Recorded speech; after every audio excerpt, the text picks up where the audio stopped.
ಮಂಗಳೂರು ಅಂತ ಹೇಳಿದರೆ ಇವತ್ತು ಬೆಂಗಳೂರಿನಲ್ಲಿ ಹೈಕೋರ್ಟ್ ಪೀಠ ಇದೆ. ಇವತ್ತು 350 ಕಿಲೋಮೀಟರ್ಗಳ ಅಂತರ ಇದೆ. ಈ ಅಂತರದಿಂದ ಅದು ಕೂಡ ಬೆಂಗಳೂರಿಗೆ ಹೋಗಬೇಕಾದ್ರೆ ಸಾರ್ವಜನಿಕರಿಗೆ ಭಾಳ ಕಷ್ಟ ಆಗ್ತದೆ. ಮಂಗಳೂರಿನಲ್ಲಿ ಹೈಕೋರ್ಟ್ ಪೀಠ ಆಗಬೇಕನ್ನುವ ದೃಷ್ಟಿಯಲ್ಲಿ ಕಳೆದ ದಶಕಗಳಿಂದ ಹೋರಾಟ ನಡೀತಾ ಇದೆ. ಇವತ್ತಿನ ಈ ನಮ್ಮ ಕಾರ್ಯಕ್ರಮ ಪೋಸ್ಟ್ ಕಾರ್ಡ್ ಅಭಿಯಾನ ನಿಜವಾಗ್ಲೂ ಕೂಡ ಭಾಳ ಶ್ಲಾಘನೀಯ ಅಂತ ಹೇಳಿ ನಾನು ಹೇಳಲಿಕ್ಕೆ ಇಷ್ಟಪಡ್ತೇನೆ. ಯಾಕೆಂತಂದರೆ ಇದಕ್ಕೂ ಒಂದು ವ್ಯಾಲ್ಯೂ ಬರ್ತದೆ. ನಾವೆಲ್ಲರೂ ಸೇರಿ ನಮ್ಮ ಒಂದು ವಿತ್ ಒನ್ ವಾಯ್ಸ್ ಅಂತೇಳಿ ನಾವೇನು ಹೇಳ್ತೇವೆ, ಆದ್ದರಿಂದ ನಾವೆಲ್ಲರೂ ಸೇರಿ ಈ ಒಂದು ಪ್ರದೇಶದಲ್ಲಿ ಹೈಕೋರ್ಟ್ ಪೀಠ ಆಗಬೇಕು ಅಂತ ಹೇಳುವಂಥ ನಮ್ಮ ಕೂಗನ್ನು ನಾವು ಪುನಃ ಒತ್ತಿ ಹೇಳಲಿಕ್ಕೆ ನಾವು ಇದು ಒಂದು ಕೂಡ ಅನುಕೂಲವಾದಂಥ ಕಾರ್ಯಕ್ರಮ ಅಂತೇಳಿ ನಾನು ಭಾಳ ಶ್ಲಾಘನೀಯ ಅಂತೇಳಿ ಹೇಳಲಿಕ್ಕೆ ನಾನು ಇಷ್ಟಪಡ್ತೀನಿ. ವಕೀಲ ಸಂಘದಿಂದ ಈಗಾಗಲೇ ಪೋಸ್ಟ್ ಅಭಿಯಾನವನ್ನು ಶುರು ಮಾಡಿದೆ. ಅದರಲ್ಲೇ ಈಗ ನಾವು ಹಲವಾರು ಜಿಲ್ಲೆಗಳಿಗೆ ಭೇಟಿ ಈಗಾಗಲೇ ನೀಡಿ ಹಲವಾರು ಕಮಿಟಿಗಳನ್ನು ಕೂಡ ಮಾಡಿದ್ದೇವೆ. ಈ ನಮ್ಮ ಬೆಂಬಲ ಮತ್ತು ಸಹಕಾರ ಎಲ್ಲ ಜಿಲ್ಲೆಯಿಂದ ನಮಗೆ ಹೇಳಿಕೊಡ್ತೇವೆ. ಇವನ್ ಮಡಿಕೇರಿ ಆಗ್ಬೋದು, ಚಿಕ್ಕಮಗಳೂರು ಆಗ್ಬೋದು, ಉತ್ತರ ಕನ್ನಡ ಆಗ್ಬೋದು, ಎಲ್ಲ ಜಿಲ್ಲೆಯವರು ಕೂಡ ಸಪೋರ್ಟ್ ಮಾಡುವ ಭರವಸೆಯನ್ನು ಕೊಟ್ಟಿದ್ದಾರೆ. ಇನ್ನು ಮುಂದೆ ಇದು ಸುರುವಿನ ಚಳವಳಿ, ಪೋಸ್ಟ್ ಕಾರ್ಡ್ ಚಳವಳಿ ಮುಂದಿನ ದಿನಗಳಲ್ಲಿ ಇನ್ನಷ್ಟು ತೀವ್ರಗೊಳ್ಳಲೆಂದು ಕೇಳಿಕೊಳ್ತೇನೆ. ಇದರಿಂದ ಎಲ್ಲ ಕಕ್ಷಿಗಾರರಿಗಾಗಲಿ ಮತ್ತು ಇವನ್ ಈಗ ಟೋಟಲ್ ಮಂಗಳೂರು ಪ್ರಾಂತ್ಯದಿಂದ ಸುಮಾರು 10,000ರಷ್ಟು ಕೋರ್ಟ್ ಕೇಸಸ್ ಪೆಂಡಿಂಗ್ ಇದೆ. ಇಲ್ಲಿ ಬೆಂಗಳೂರಲ್ಲಿ ಇಲ್ಲೇ ಹೈಕೋರ್ಟ್ ಪೀಠ ಆದರೆ ನಮಗೆ ನಮ್ಮ ಕಕ್ಷಿದಾರರಿಗೆ ಎಲ್ಲರಿಗೂ ಕೂಡ ಒಳ್ಳೆಯ. ಅದೇ ರೀತಿ ಮಂಗಳೂರಿನಲ್ಲಿ ನೋಡಿ ಇಂಟರ್ನ್ಯಾಷನಲ್ ಏರ್ಪೋರ್ಟ್ ಇದೆ, ಮತ್ತು ರೋಡ್ವೇಸ್ ಇದೆ, ಮತ್ತು ಶಿಪ್ಪಿಂಗ್ ಮೆಟ್ ಇದಿದೆ. ಎಲ್ಲರಿಗೂ ಕೂಡ ಬರಲಿಕ್ಕೆ ಹೋಗಲಿಕ್ಕೆಲ್ಲ ಸುಲಭ ಆಗ್ತದೆ. ಆದ ಕಾರಣ ಇಲ್ಲಿ ಮಂಗಳೂರಲ್ಲಿ ಈಗಾಗಲೇ ಹಲವಾರು ಲಾ ಕಾಲೇಜ್ ಇದ್ದು ಇನ್ನೂ 5 ಲಾ ಕಾಲೇಜ್ ಕೂಡ ಬರ್ತದೆ. ಇದರಿಂದ ವಿದ್ಯಾರ್ಥಿಗಳು ಕೂಡ ಒಳ್ಳೆಯ ಪ್ರೋತ್ಸಾಹ ಆಗ್ತದೆ ಅಂತ ಕೇಳ್ಬೋದು. ಮಂಗಳೂರಿನಲ್ಲಿ ಹೈಕೋರ್ಟ್ ಪೀಠ ಆಗಬೇಕನ್ನುವ ದೃಷ್ಟಿಯಲ್ಲಿ ಕಳೆದ ದಶಕಗಳಿಂದ ಹೋರಾಟ ನಡೀತಾ ಇದೆ. ಎಸ್ ಪಿ ಚೆಂಗಪ್ಪರವರ ನೇತೃತ್ವದಲ್ಲಿ ನಡೆತಕ್ಕಂಥ ಈ ಒಂದು ಹಿಂದಿನ ಹೋರಾಟ ಈ ಗತ ವರ್ಷದಲ್ಲಿ ಪುನಃ ಅದರ ಪ್ರತಿಭಟನೆಯ ರೂಪವನ್ನು ಜಾಸ್ತಿ ಮಾಡ್ತಾ ಇದೆ. ಯಾಕಂತ ಹೇಳಿದರೆ ಇವತ್ತು ಮಂಗಳೂರಿಗೆ ಹೈಕೋರ್ಟ್ ಪೀಠ ಯಾಕೆ ಬೇಕನ್ನುವಂಥದ್ದು ಭಾಳ ಪ್ರಶ್ನೆ ಆಗಿರ್ತಕ್ಕಂಥದ್ದು ಸಾರ್ವಜನಿಕರದ್ದಾಗಲಿ ಪ್ರತಿಯೊಬ್ಬರದಾಗಲಿ. ಆದ್ದರಿಂದ ಇವತ್ತು ಮಂಗಳೂರು ಅಂತ ಹೇಳಿದರೆ ಇವತ್ತು ಬೆಂಗಳೂರಿನಲ್ಲಿ ಹೈಕೋರ್ಟ್ ಪೀಠ ಇದೆ. ಇವತ್ತು 350 ಕಿಲೋಮೀಟರ್ಗಳ ಅಂತರ ಇದೆ. ಈ ಅಂತರದಿಂದ ಅದು ಕೂಡ ಬೆಂಗಳೂರಿಗೆ ಹೋಗಬೇಕಾದ್ರೆ ಸಾರ್ವಜನಿಕರಿಗೆ ಭಾಳ ಕಷ್ಟ ಆಗ್ತದೆ. ಅದು ಕೂಡ ರೋಡ್ ಕೂಡ ಭಾಳ ವ್ಯವಸ್ಥೆ ಸರಿಯಿಲ್ಲ. ಈ ದೃಷ್ಟಿಯಲ್ಲಿ ನಮ್ಮ ಕರಾವಳಿ ಮತ್ತು ಮಲೆನಾಡನ್ನು ಕೇಂದ್ರೀಕರಣ ಮಾಡಿಕೊಂಡು ಇವತ್ತು ಹೈಕೋರ್ಟ್ ಪೀಠ ಮಂಗಳೂರಿನಲ್ಲಿ ಸ್ಥಾಪನೆ ಆಗಬೇಕನ್ನುವ ಕೂಗು ಇವತ್ತು ಮಂಗಳೂರು ಮತ್ತು ಮಲೆನಾಡ ಕಡೆಯ ಪ್ರತಿಯೊಂದು ವಕೀಲರ ಒಂದು ಆಶಾಭಾವನೆ ಆಗಿದೆ. ಈ ನಿಟ್ಟಿನಲ್ಲಿ ಮಂಗಳೂರು ವಕೀಲರ ಸಂಘ ಈ ಒಂದು ಹೈಕೋರ್ಟ್ ಪೀಠ ಸ್ಥಾಪನೆಗೆ ಉಗ್ರವಾದ ಪ್ರತಿಭಟನೆ ಮಾಡಬೇಕನ್ನುವ ದೃಷ್ಟಿಯಲ್ಲಿ ಹೋರಾಟ ಸಮಿತಿಯನ್ನು ಮಾಡಿ ಶ್ರೀಯುತ MLC ಅವರಾದಂಥ ಐವನ್ ಡಿಸೋಜಿರವರ ಚೇರ್ಮನ್ಶಿಪ್ನೊಂದಿಗೆ ಇವತ್ತು ಹೋರಾಟ ನಡೀತಾ ಇದೆ. ಇವತ್ತು ಬೆಳಗಾವಿ ಅಧಿವೇಶನದಲ್ಲಿ ಇದರ ಬಗ್ಗೆ ಪ್ರಶ್ನೆಯನ್ನು MLC ಅವರು ಎತ್ತುತ್ತಾ ಇದ್ದಾರೆ. ಇದು ನಮ್ಮ ಹೋರಾಟಕ್ಕೊಂದು ದೊಡ್ಡ ಬಲ ಕೊಟ್ಟಂತಾಗಿದೆ. ಈಗಾಗಲೇ ನಾವು ಇವತ್ತು ಈ ಸಂದರ್ಭದಲ್ಲಿ ಜಿಲ್ಲಾ ರಾಜ್ಯ ಮಟ್ಟದ ಕ್ರಿಕೆಟ್ ಥ್ರೋಬಾಲ್ ಪಂದ್ಯಾಟದ ಈ ವೇಳೆಯಲ್ಲಿ ನಾವು ಪೋಸ್ಟ್ ಕಾರ್ಡ್ ಚಳುವಳಿಯನ್ನು ಹಮ್ಮಿಕೊಂಡು ಎಲ್ಲರಿಗೂ ಕೂಡ ಇಲ್ಲಿಯ ಜನತೆಗೆ ಹೈಕೋರ್ಟ್ ಪೀಠ ಬೇಕೆಂಬುವಂತಹ ಒಂದು ವಿಶ್ವಾಸ ಅಥವಾ ಅವರ ಬೇಡಿಕೆಯನ್ನು ನಾವು ಇವತ್ತಿಲ್ಲಿ ಮಂಡಿಸ್ತಾ ಇದ್ದೇವೆ. ಅದೇ ರೀತಿ ಮುಂದಿನ ದಿನಗಳಲ್ಲಿ ನಾವು ಮುಖ್ಯಮಂತ್ರಿಗಳನ್ನು ಭೇಟಿಯಾಗಿ ಹೈಕೋರ್ಟ್ ಪೀಠದ ಹೋರಾಟದ ಬಗ್ಗೆ ನಾವು ಅವರಿಗೆ ಮನವಿಯನ್ನು ಸಲ್ಲಿಸ್ತಾ ಇದ್ದೇವೆ. ಆ ನಂತರ ನಾವು ಇಲ್ಲೊಂದು ದೊಡ್ಡ ಮಟ್ಟದ ಒಂದು ಎಲ್ಲರನ್ನು ಸೇರಿಸಿಕೊಂಡು ಎಲ್ಲ ಸಂಘ ಸಂಸ್ಥೆಗಳನ್ನು ಸೇರಿಸಿಕೊಂಡು ಸಾರ್ವಜನಿಕರನ್ನು ಸೇರಿಸಿಕೊಂಡು ಸಾಮಾನ್ಯ ಜನರಿಗೂ ಕೂಡ ನ್ಯಾಯ ಒದಗಿಸಬೇಕು, ನ್ಯಾಯ ಸಿಗಬೇಕು, ಮನೆ ಬಾಗಿಲಿಗೆ ನ್ಯಾಯ ಬರಬೇಕೆಂಬ ಉದ್ದೇಶದಿಂದ ದೊಡ್ಡ ಜಾಥವನ್ನು ಹಮ್ಮಿಕೊಳ್ಬೇಕೆಂಬಂತಹ ನಾವು ವಿಚಾರವನ್ನು ನಾವು ಈಗಾಗಲೇ ಇಟ್ಟುಕೊಂಡಿದ್ದೇವೆ. ಈ ಬಗ್ಗೆ ಮುಂದಿನ ದಿನಗಳಲ್ಲಿ ನಮ್ಮ ಈಗಿನ ಸಂಚಾಲಕರು, ಇಲ್ಲಿನ ಜನಪ್ರತಿನಿಧಿಗಳು ಹಾಗೂ ಎಲ್ಲರನ್ನು ಸೇರಿಸಿಕೊಂಡು ವಿದ್ಯಾಸಂಸ್ಥೆಯ ಮುಖ್ಯಸ್ಥರನ್ನು ಅಥವಾ ಪೊಲಿಟಿಕಲ್ ಪಾರ್ಟಿಗಳ ಮುಖ್ಯಸ್ಥಗಳನ್ನು ಎಲ್ಲರನ್ನು ಸೇರಿಸಿಕೊಂಡು ಎಲ್ಲರನ್ನೂ ಕೂಡ ಸೇರಿಸಿ ಈ ಏರಿಯಾದಲ್ಲಿ ದೊಡ್ಡ ಮಟ್ಟದ ಜಾಥಾನ ಹಮ್ಮಿಕೊಂಡು ಈ ಹೈಕೋರ್ಟ್ ಪೀಠ ಹೋರಾಟದ ಬಗ್ಗೆ ನಾವು ಇನ್ನಷ್ಟು ಹೆಚ್ಚಿನ ಒತ್ತಾಯವನ್ನು ನಾವು ಮಾಡಲಿಕ್ಕೆ ಇಷ್ಟಪಡ್ತಾ ಇದ್ದೇವೆ. I am Asha Naik, ex-Vice President of the Mangalore Bar Association. It's been a long-standing dream to get established a High Court bench in Mangalore, which has a lot of connectivity to every rail, all kinds of transport, communication, etc., etc. And it's a very developed place where they have access to aeroplanes, the railways, you name it, it is there. Apart from that, it is for the litigants, it will be very, very helpful in the long run because they have to commute to Bangalore, stay there for a longer time, and here comparatively the legal fees will be much, much cheaper. Considering the common man, we must all join hands in establishing a High Court bench in Mangalore.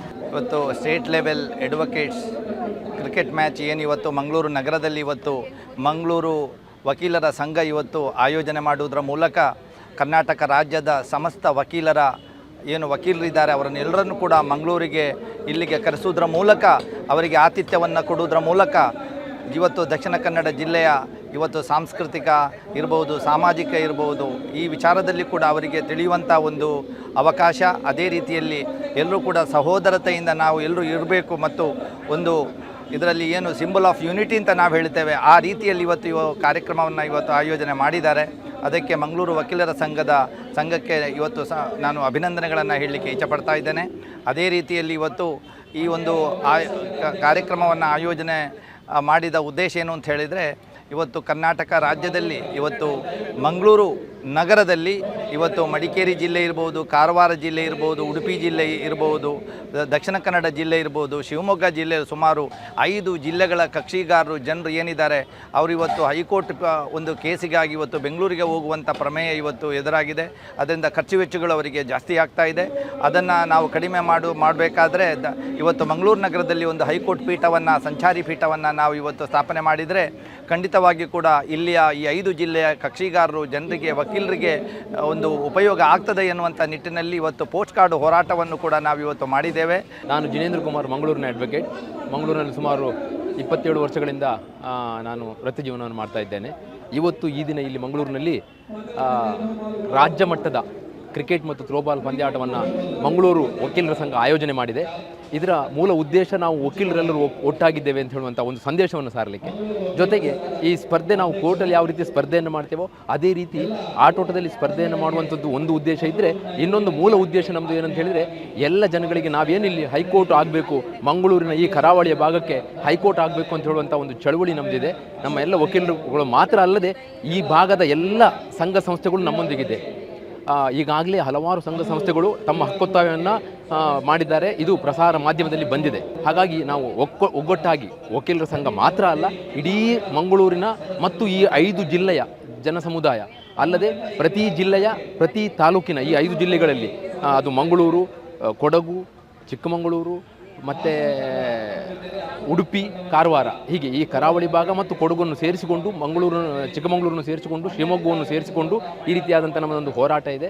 ಇಲ್ಲಿ ನಮಗೆ ಒಂದು ವೇಳೆ high court ಪೀಠ ಬಂದಾಗ ಏನೆಲ್ಲ ಸೌಲಭ್ಯ ಆಗ್ತದೆ ಅಂತೇಳಿದರೆ, ಕಕ್ಷಿಗಾರರಿಗೆ ಬಹಳ ಕಮ್ಮಿ ದರದಲ್ಲಿ, ಯಾಕಂದರೆ ಬಡ ಕಕ್ಷಿದಾರರು ಈಗ ಹೈಕೋರ್ಟ್ ಹೋಗ್ಲಿಕ್ಕೆ ಭಾಳ ಕಷ್ಟ ಇದೆ. ಬಡ ಕಕ್ಷಿದಾರರಿಗೆ ಇಲ್ಲಿ ಹೈಕೋರ್ಟ್ ಆದಾಗ ಮಾತ್ರ ಅವರಿಗೆ ಬಹಳ ಕಡಿಮೆ ಫೀಸಿನಲ್ಲಿ ಅವರ ನ್ಯಾಯವನ್ನು ಒದಗಿಸ್ಕೊಳ್ಬೇಕಾಗ್ತದೆ. ಇಲ್ಲ ಅಂತೇಳಿದರೆ ಬಡವರಿಗೆ ಈ ನ್ಯಾಯ ಅಂತ ಹೇಳೋದು ಮರೀಚಿಕೆಯಾಗಿ ಉಳಿತದೆ. ಆದ್ದರಿಂದ ಆ ಒಂದು ದೃಷ್ಟಿಕೋನದಿಂದ ನಾವು ಮಂಗಳೂರಿನಲ್ಲಿ ಹೈಕೋರ್ಟ್ ಪೀಠ ಆಗಬೇಕು ಅಂತೇಳಿ, ಈಗ ಹೇಗೆ ಧಾರವಾಡದಲ್ಲಿ ಹೈಕೋರ್ಟ್ ಪೀಠ ಆಗಿದೆ, ಗುಲ್ಬರ್ಗದಲ್ಲಾಗಿದೆ, ಅದೇ ರೀತಿ ಮಂಗಳೂರಿನಲ್ಲೂ ಆಗಬೇಕು ಅಂತ ಹಕ್ಕೊತ್ತಾಯ ನಮ್ಮೆಲ್ಲರದ್ದಿದೆ. ಇದಕ್ಕೆ ಪೂರಕವಾಗಿ ಇದು ಕಡಲ ನಗರಿ, ಇಲ್ಲಿಗೆ ವಾಯುಯಾನ ಇದೆ, ಹಡಗಿನ ಸಂಪರ್ಕ ಇದೆ. ಆದ್ದರಿಂದ ಇಲ್ಲಿ ವಾಣಿಜ್ಯ ಉದ್ಯಮವೂ ಸಹ ಇಲ್ಲಿದೆ. ಆದ್ದರಿಂದ ಇಲ್ಲಿ ಬೇರೆ ಜಿಲ್ಲೆಯಲ್ಲಿ ಇರುವಂತಹ ಕೇಸ್ಗಳಿದೆಯಾ, ಆದರೆ ಹೆಚ್ಚಿನ ಭಾಗ ಮಂಗಳೂರಿನಲ್ಲಿದೆ. ಮಂಗಳೂರಿನಲ್ಲಿ ಹಲವಾರು ರೀತಿಯ ಕೇಸ್ಗಳಿದೆ. ಯಾಕಂದರೆ ಇಲ್ಲಿ ಹಡಗು ಇರೋದ್ರಿಂದ ಇನ್ಶೂರೆನ್ಸ್ ಕಂಪನಿಯ ಕೇಸ್ಗಳು, ದೊಡ್ಡ ಪ್ರಮಾಣದ ಕೇಸ್ಗಳಿರ್ತದೆ. ಇಲ್ಲಿ ಒಮ್ಮೆ ಹೈಕೋರ್ಟ್ ಸ್ಥಾಪನೆ ಆಯಿತು ಅಂತ ಆದರೆ ಅದಕ್ಕೆ ಸಂಬಂಧಪಟ್ಟಂಥ ಎಲ್ಲ ಟ್ರಿಬ್ಯುನಲ್ಗಳು ಇಲ್ಲಿಗೆ ಮಂಗಳೂರಿಗೆ ಬರಲಿಕ್ಕೆ ಸಾಧ್ಯತೆ ಇದೆ. ಈ ದೃಷ್ಟಿಯಿಂದ ಮಂಗಳೂರಿನ ನಾವು ಹೈಕೋರ್ಟ್ ಪೀಠ ಆಗಬೇಕು ಅಂತ ಹೇಳುವಂಥ ಹಕ್ಕೊತ್ತಾಯವನ್ನು ಮಾಡ್ತಾ ಇದ್ದೇವೆ. ಎಲ್ಲರಿಗೂ ನಮಸ್ಕಾರ. ನಾನು ಮಾಜಿ ಪೊಲೀಸ್ ಅಧಿಕಾರಿಯಾಗಿದ್ದು ಮಂಗಳೂರಲ್ಲಿ ಸುಮಾರು 25 ವರ್ಷಗಳ ಕೆಲಸ ಮಾಡಿರ್ತೇನೆ. ದಕ್ಷಿಣ ಕನ್ನಡ ಜಿಲ್ಲೆಯಲ್ಲಿ ಮತ್ತು ಉಡುಪಿ ಹಾಗೂ ಕಾರವಾರದಲ್ಲಿ ಕೂಡ ಕೆಲಸ ಮಾಡಿರ್ತೇನೆ.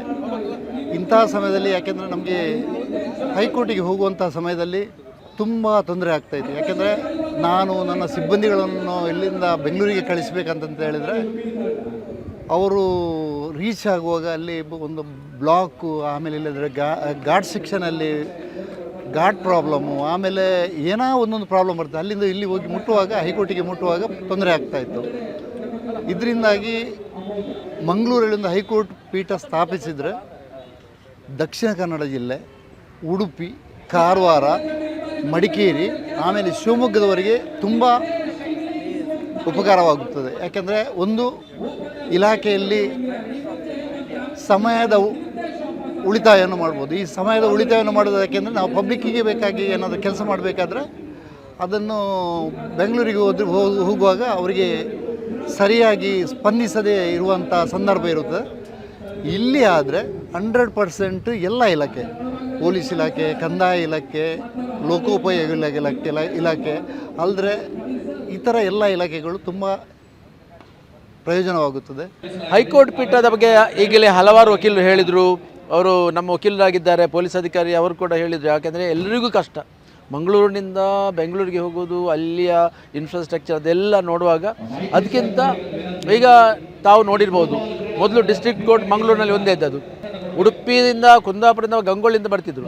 ಇವತ್ತು ಡಿಸ್ಟ್ರಿಕ್ಟ್ ಕೋರ್ಟ್, ಸೆಷನ್ಸ್ ಕೋರ್ಟ್ ಎಲ್ಲ ತಾಲೂಕುಗಳಿಗೂ ಹೋಗಿದೆ. ಅದೇ ರೀತಿ ಹೈಕೋರ್ಟ್ನ ಪೀಠ ಕೂಡ ಪ್ರತಿಯೊಂದು ಜಿಲ್ಲೆಗೆ ಹೋದಂಥ ನಿದರ್ಶನ ಇದೆ. ಇಲ್ಲೀಗ ಬೆಳಗಾಮಲ್ಲಿ ಆಗಿದೆ, ಕಲಬುರಗಿಯಲ್ಲಿ ಆಗಿದೆ. ಹಾಗೆ ಮಂಗಳೂರಲ್ಲಿ ಯಾಕೆ ಆಗಬಾರ್ದು? ಮಂಗಳೂರಲ್ಲಿ ಅದಕ್ಕೆ ಬೇಕಾದಂಥ ಇನ್ಫ್ರಾಸ್ಟ್ರಕ್ಚರ್ ಎಲ್ಲ ಇದೆ. ಕೋರ್ಟ್ ಗುಡ್ಡೆ ಇದೆ. ಕೋರ್ಟ್ ಗುಡ್ಡೆಯಲ್ಲಿ ಈಗಾಗಲೇ ಒಂದು 60 ಕೋಟಿಯ ಹೊಸ ಕಟ್ಟಡ ಆಗ್ತಾ ಉಂಟು. ಆ ಕಟ್ಟಡದಲ್ಲೇ ಪ್ರಾರಂಭದಲ್ಲಿ ಒಂದು ಪೀಠವನ್ನು ಮಾಡ್ಬೋದು. ಇನ್ನೊಂದು ಏನಂದರೆ 6 ಜಿಲ್ಲೆಗಳ ಇನ್ಫ್ರಾಸ್ಟ್ರಕ್ಚರ್ ಡೆವಲಪ್ ಆಗಿದೆ. ನಮಗೇನಾದರೆ ನಮಗೆ ದಕ್ಷಿಣ ಕನ್ನಡ, ಉಡುಪಿ ಮತ್ತು ಕಾರವಾರ ನಮಗೆ ಕನೆಕ್ಟಿವಿಟಿ ಒಳ್ಳೆ ಉಂಟು. ಆದರೆ ಈ ಮಡಿಕೇರಿ, ಚಿಕ್ಕಮಗಳೂರು ಮತ್ತು ಶಿವಮೊಗ್ಗ ಇವರಿಗೆ ಅಲ್ಲಿ ಅವರಿಗೆ ಒಂದು ಹೆಸಿಟೇಷನ್ ಏನಂದರೆ ಅಲ್ಲಿಂದ ಇಲ್ಲಿ ಬರುವಂಥ ವ್ಯವಸ್ಥೆ. ಸೊ ನಾನೇನು ಹೇಳೋದಂದರೆ, ಒಂದು ವೇಳೆ ಕರ್ನಾಟಕ ಹೈಕೋರ್ಟ್ನ ಪೀಠ ಮಂಗಳೂರಲ್ಲಿ ಸ್ಥಾಪನೆ ಆದರೆ ಅದರ ಬಗ್ಗೆ, ಈ ಕನೆಕ್ಟಿವಿಟಿ ಬಗ್ಗೆ ಅತಿ ಹೆಚ್ಚಿನ ಗಮನ ಹರಿಸ್ತಾರೆ. ಇದು ಆಗುವ ಹೊತ್ತಿನಲ್ಲಿ ಅದು ಕೂಡ ಆಗಲಿಕ್ಕೆ ಸಾಧ್ಯ ಉಂಟು. ಆದ್ದರಿಂದ ಈ 6 ಜಿಲ್ಲೆಗಳ ಎಲ್ಲ ರೀತಿಯ ಅಭಿವೃದ್ಧಿಗೆ ಈ ಹೈಕೋರ್ಟ್ ಪೀಠ ಕಾರಣ ಆಗ್ತದೆ ಅಂತ ಹೇಳಿಕೊಂಡು ಹೆಚ್ಚೇನು ಮಾತಾಡಿದೆ. ಇನ್ನೊಮ್ಮೆ ಹೈಕೋರ್ಟ್ ಪೀಠಕ್ಕೆ, ನಮ್ಮ ಹೋರಾಟಕ್ಕೆ ಎಲ್ಲ ಬೆಂಬಲವನ್ನು ನಮ್ಮ ಮಂಗಳೂರಿನ, ಉಡುಪಿಯ ಎಲ್ಲ ಜನರಿಂದ ನಿರೀಕ್ಷಿಸ್ತಾ ನನ್ನ 2 ಮಾತು ಕೊಡಿಸ್ತೇನೆ. ಕಳೆದ 4-5 ತಿಂಗಳಿಂದ ನಿರಂತರವಾಗಿ ಹೋರಾಟಗಳನ್ನು ಮಾಡ್ತಾ ಇದ್ದಾರೆ. ಈಗಾಗಲೇ ಮಂಗಳೂರಿನ ವಕೀಲರ ತಂಡ ವಿವಿಧ ಜಿಲ್ಲೆಗಳಿಗೆ ಭೇಟಿ ನೀಡಿ ಈ ಹೋರಾಟಕ್ಕೆ ಶಕ್ತಿ ತುಂಬುವ ಕಾರ್ಯದಲ್ಲಿ ತೊಡಗಿಸಿಕೊಂಡಿದ್ದಾರೆ. ಜಿಲ್ಲೆಯ ಎಲ್ಲ ವಕೀಲರ ಸಂಘ ಇದಕ್ಕೆ ಕೈಜೋಡಿಸಿದೆ. ನಮ್ಮಂಥ ಯುವಕರಿಗೆ ನಮ್ಮ ಹಿರಿಯರು ಕೊಟ್ಟಂಥ ಮಾರ್ಗದರ್ಶನದಲ್ಲಿ ಈ ಹೋರಾಟವನ್ನು ನಾವು ಮುಂದುವರಿಸ್ತಾ ಇದ್ದೇವೆ. ನಮ್ಮ ಮಂಗಳೂರಿನಲ್ಲಿ ಹೈಕೋರ್ಟ್ ಪೀಠ ಸ್ಥಾಪನೆಗೆ ಪಕ್ಷಾತೀತವಾಗಿ, ಜಾತಿ ಮತ ಭೇದವಿಲ್ಲದೆ ಎಲ್ಲ ಪಕ್ಷದ ನಾಯಕರುಗಳು, ಎಲ್ಲ ಇಲಾಖೆಯವರು, ಅದೇ ರೀತಿ ಎಲ್ಲ ಬಿಲ್ಡರ್ಸ್ಗಳು, ಎಲ್ಲ ಅಸೋಸಿಯೇಷನ್ಗಳು, ಸಂಘ ಸಂಸ್ಥೆಗಳು ಬೆಂಬಲ ನೀಡ್ತಾ ಇದೆ. ನೀವೆಲ್ಲರೂ ಈ ಹೈಕೋರ್ಟ್ ಪೀಠ ಮಂಗಳೂರಿನಲ್ಲಿ ಸ್ಥಾಪನೆ ಮಾಡಲಿಕ್ಕೋಸ್ಕರ ಅವಿಭಾಜಿತ ದಕ್ಷಿಣ ಕನ್ನಡ ಜಿಲ್ಲೆಯ ಎಲ್ಲ ವಕೀಲರ ಸಂಘ, ಅದೇ ರೀತಿ ನಮ್ಮ ಸುತ್ತಮುತ್ತಲಿನ ಮಲೆನಾಡಿನ ಎಲ್ಲ ವಕೀಲರ ಸಂಘ ಇದಕ್ಕೆ ಬೆಂಬಲಿಸಬೇಕು ಅಂತೇಳಿ ವಿನಂತಿಸುತ್ತಾ ಹೈಕೋರ್ಟ್ ಪೀಠ ಮಂಗಳೂರಿನಲ್ಲಿ ಸ್ಥಾಪನೆ ಆಗಿರಲಿ. ಜೈ ಹಿಂದ್, ಜೈ ತುಳುನಾಡು.